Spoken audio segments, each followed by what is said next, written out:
thank you to Susan and Emma for 2 great talks there. Can we get one more round of applause for them, please, for kicking off our Investival?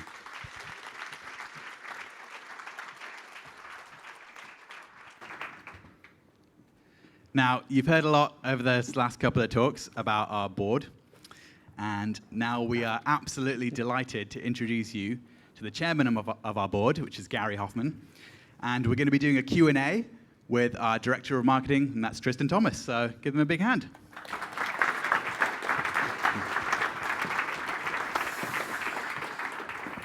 Thank you very much, Simon. And you can tell I'm the chairman and he's the marketing because of my age and his age. Luckily, we've worn matching blue shirts for today, so we're okay. Thank you so much to everyone for coming today. It's absolutely incredible to see both this and looking on Twitter, seeing both venues so full. So today we're going to go through a few questions for Gary that have been submitted in advance, and then we're hoping to have some time to also do some live Q&A with all of you. So if you have questions for Gary that you think of, please get them ready for the end. Before we start, I think it'd be worth talking a little bit about you, Gary. You joined Monzo in January of this year, and I wonder if you can tell us a little bit about your journey to get here. I can. In some ways, the journey hasn't been very far because I started as a cashier in Barclays' Smithfield Meat Market branch just down the road in 1982, obviously when I was 5 years old. And since then, I was a long time in Barclays and sort of did almost every job there, including ended up running Barclaycard. So I was chief executive of Barclaycard, I ran the retail bank, and I ran the commercial bank, and I ran all three together. It's very strange when you start as a cashier in Smithfield Meat Market, and then you end up with 100,000 people reporting to you around the world. And my journey, so I was a long time in Barclays, but when the financial crisis came along, and I would say some of the lunatics started to take over the asylum at Barclays, I got this very strange phone call from the Chancellor of the Exchequer to say, could you please go and rescue Northern Rock? And to cut a very long story short, this was before the Lehman's crisis. It was the year before. It was the only nationalised bank. Some of you might remember the queues around the Northern Rock branches. There was one just down the road from here. I went in to rescue Northern Rock. And that was 3 years that felt like 30 years and a fantastic journey, fantastic experience I would never, ever want to repeat. But it was very successful. 2 weeks ago, you might have seen that the £45 billion that Northern Rock borrowed from the government has been repaid back, which is fantastic that everyone got paid back. And out of that work was created some challenger banks as well. Virgin bought the good bank, and what we called the bad bank was run down and everyone was repaid. And since then, I did try and set up some challenger banks, and I also built Hastings Insurance Group. Some of you might have heard of a Hastings Insurance Group, challenging the traditional players. A bit like Monzo is in banking.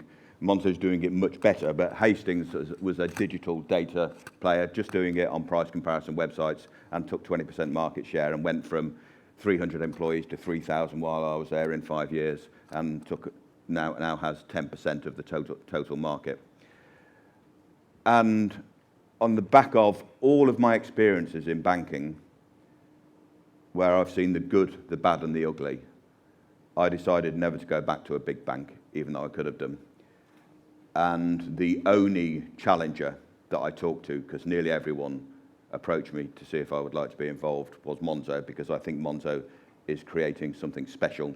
And in many ways, Monzo has been, the world has been waiting for Monzo for some time.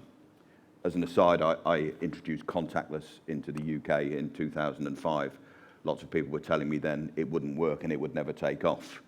I introduced internet banking. So I've always been innovating. I've done lots of international expansion. I was on the board of a group of newspapers for a while. At my first board meeting, we sacked Piers Morgan.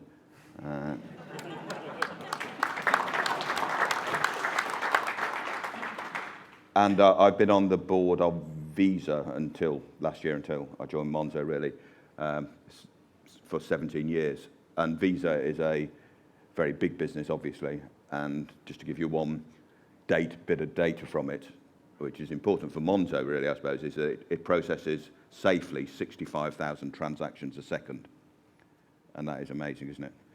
I'm also chairman of a building society in my hometown, which is the other end of the spectrum to Monzo, Coventry Building Society, and I'm chair of the Hastings Insurance Group, and I chair the biggest sports charity in the UK. So if you see 3 and 4G pitches up and down the country, then I'm chair of the Football Foundation that puts about £80 million into disadvantaged communities each year.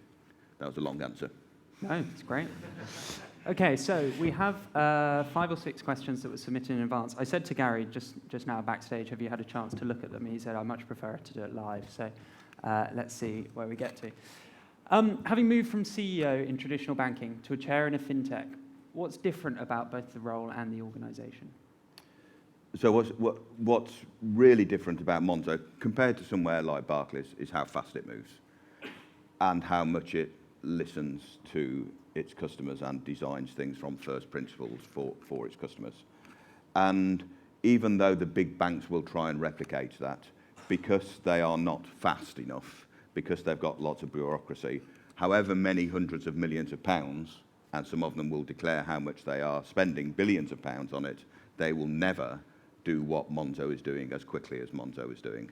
Obviously, you know, as chief executive of some big financial institutions, ones that I've rescued as well as ones that I've grown. So Barclaycard, when I took it over, was just UK-based and now is a global business. When I left it, it was beginning to make more money in the US than it is in the UK.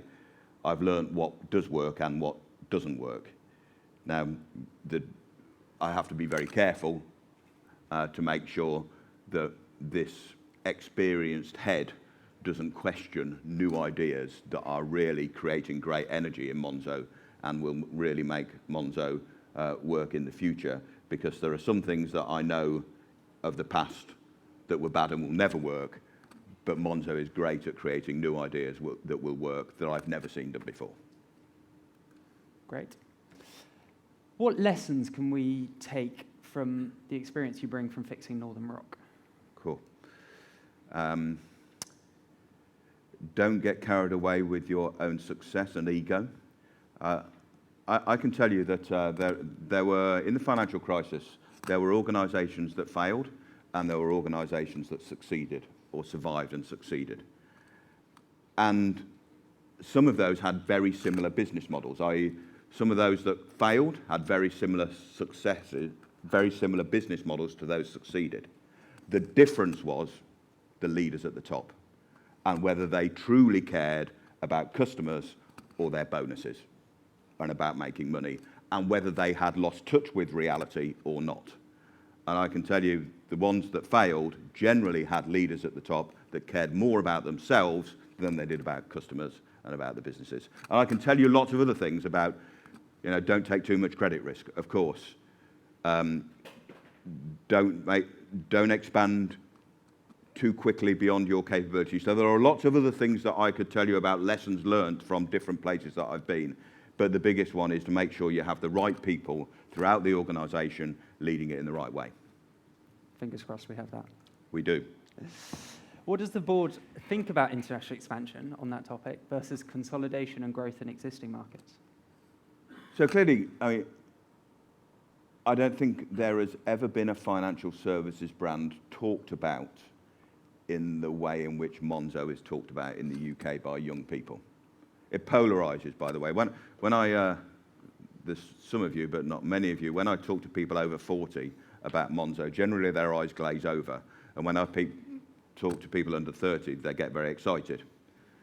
And I've just left my 16-year-old daughter who was 16 2 days ago, and one of the things she was really pleased that she was able to do on her 16th birthday was get her Monzo account, which is really interesting. I'm not even sure she knows on chair. And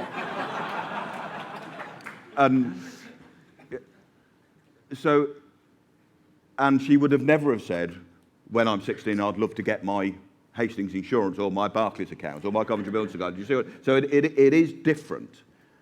And so clearly what we've already created and the ideas we've got both for the short and long term in the UK will make us very successful in here and get to scale.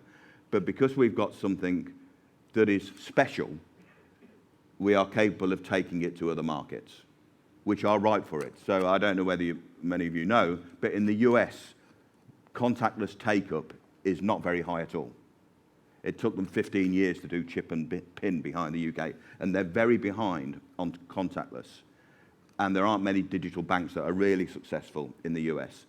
So we shouldn't be arrogant enough to think we can just plant flags all over the world.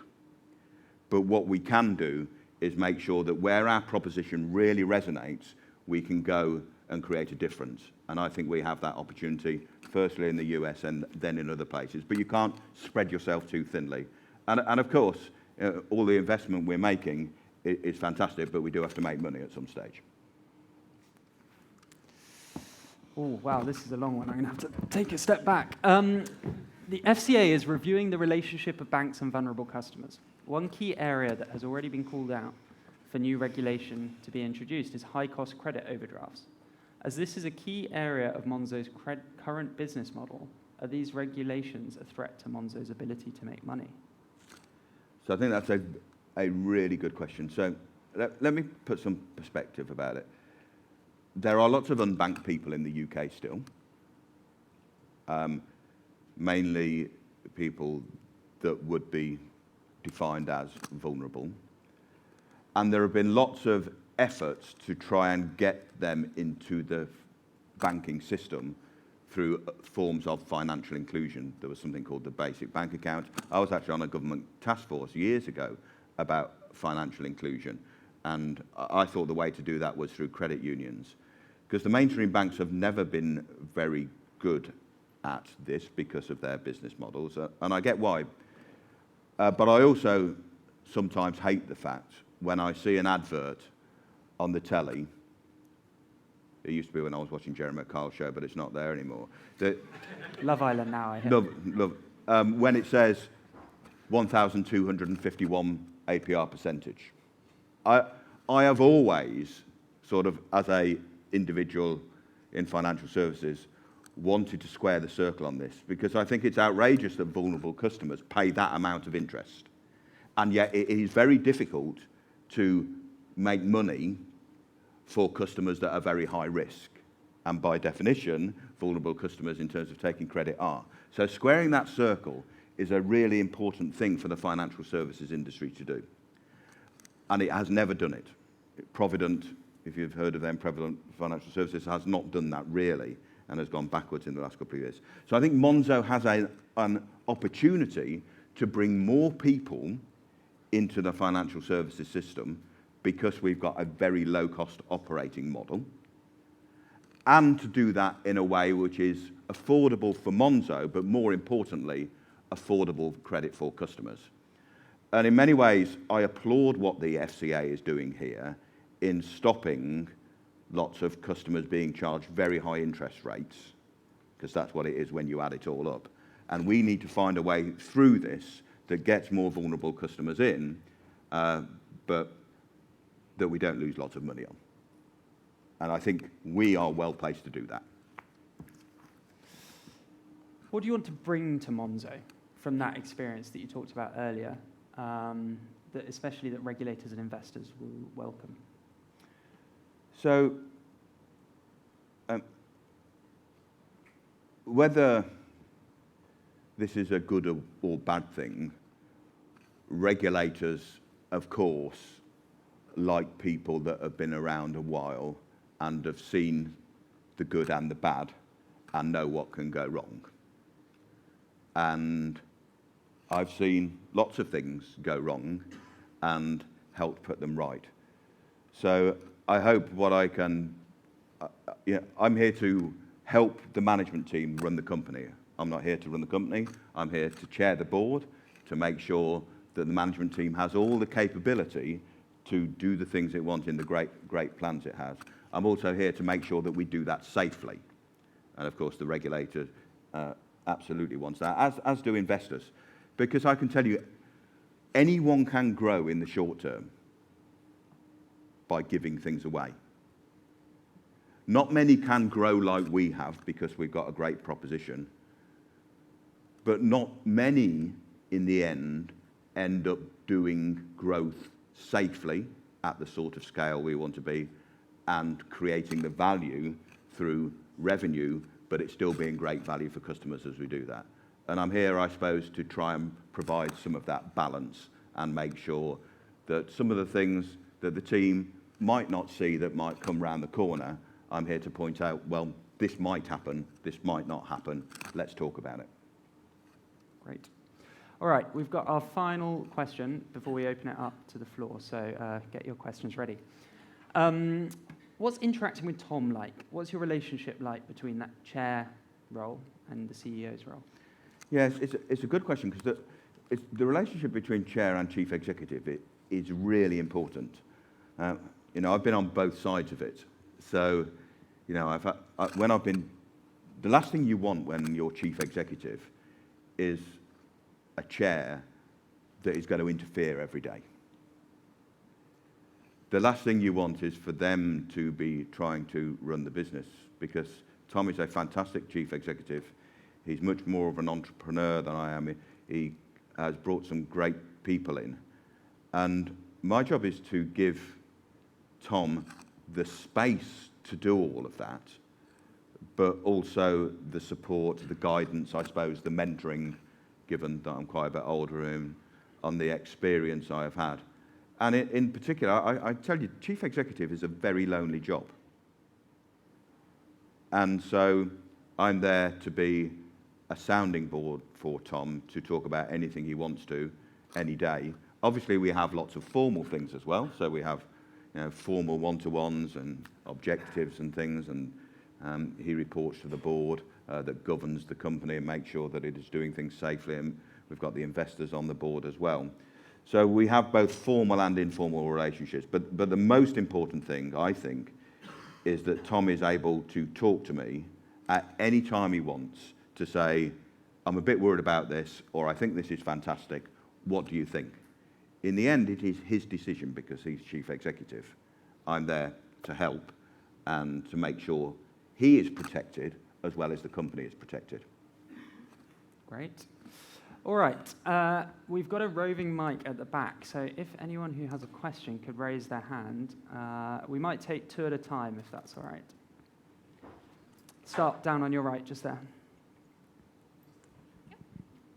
Hello, Terence Wood, and I work in asset management.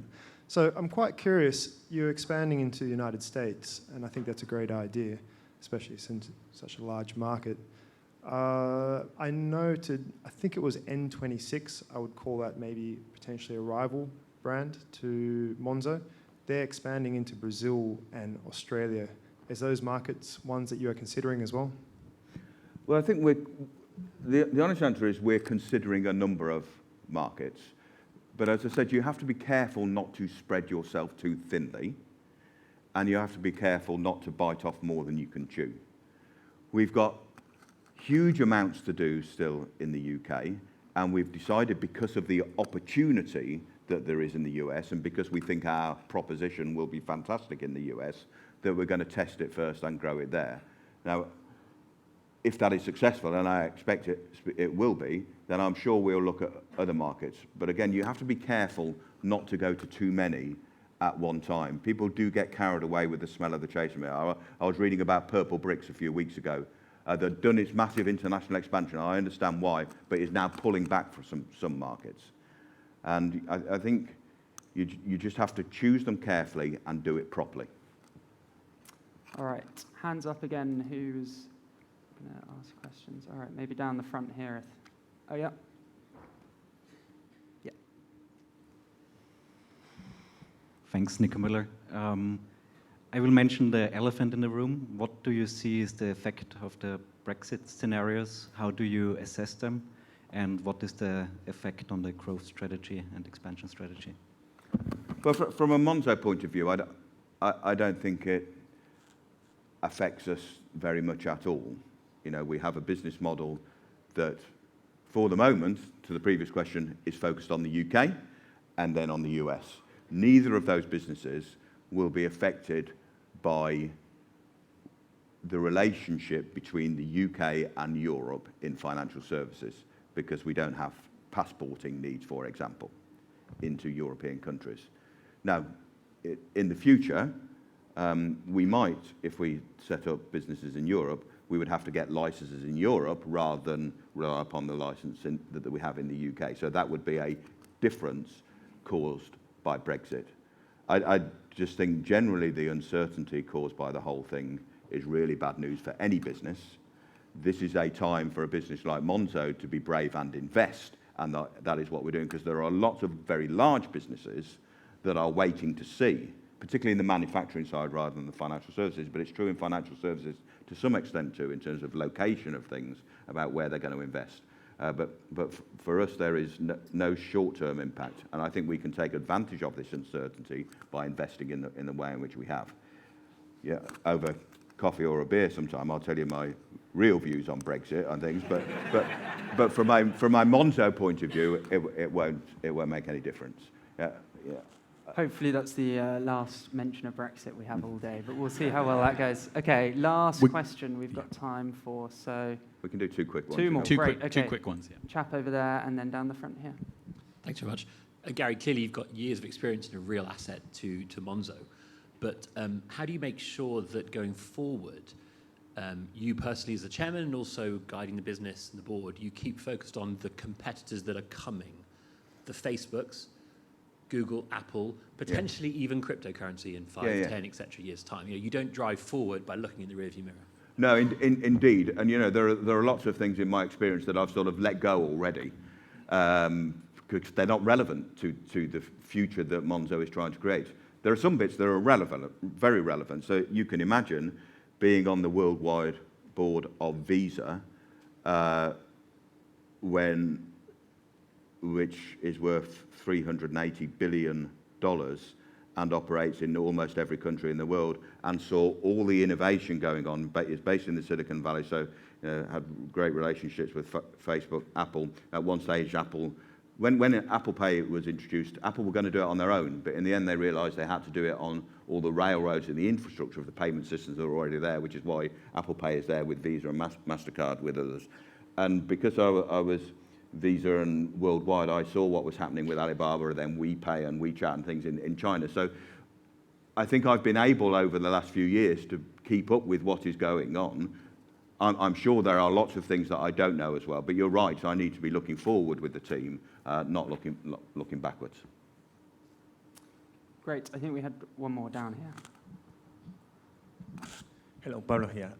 You say something really interesting, that we are Monzo are special because we move faster than any other bank in the retail sector. But I work in a bank, and one of the things that makes this slow movement to improve is the governance, what we spoke before. And the governance in Monzo is getting better and better. So it's going to be more committees, more meeting, and more stopper for moving faster. How are you planning to avoid that? Which bank are you in? Santander. Okay. So I can say with confidence that you can never make a very big bank agile. I've tried. The closest I got was Barclaycard, where it was part of it, and actually Barclaycard was quite fast moving, partly because it was sort of mostly a direct business. So you cannot make, as you're alluding to really, one of those big banks agile because it's just not in their DNA. And they've got all the bureaucracy. Now, we need governance to keep us safe. And we need discipline to make sure we do the right things. But we don't need bureaucracy. And lots of times, as businesses grow up, people get frustrated and they start talking about too much bureaucracy. I want us to have lots of discipline, but no bureaucracy. And I want us to have really good governance, but really quick speed of decisioning. And as chair of the board, I want the board modus operandi to be, if the team wants something, we get on the phone quickly, and if it's outside the authority of what the company can do without board approval, we'll just get on the phone and talk about it, and we'll do it. So I think you just have to set yourself up for speed. So a big company can't become agile, but an agile company can become quite big, if it does it right. Great. Thank you. Can we get please get a big hand for Tristan and Gary Hoffman. Thank you.